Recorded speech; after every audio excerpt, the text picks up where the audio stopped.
Alright, we're driving through what used to be my great-grandfather's farm.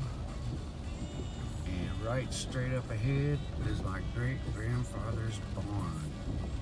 The only thing left from this big old cattle farm. It was a dairy. They milked cows. And I think it was 200 acres, I don't know. But this barn is the only thing left.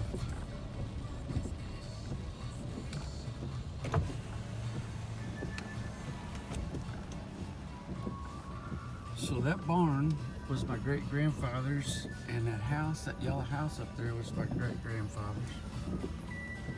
And it wasn't red when I was a kid. Somebody has painted that. And I guess by the time I was in my 20s, maybe 18, they had turned this into a giant subdivision. So I wanted to come down here and see it, because I know once my mom passes away or goes into a nursing home, there won't be nothing for me to come back here for. So that was it. That's the spring house and where they used to keep the milk. Make sure I don't get none while I'm backing out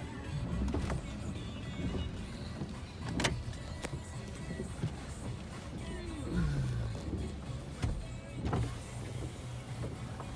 And that's it. Probably last time I'll ever get to see it. I spent a few times here as a kid delivering stuff with my Uncle Bill. A couple Christmas dinners, Thanksgiving maybe. And now it's all big subdivision, man. Ain't a damn thing left down here. All these houses. Huh.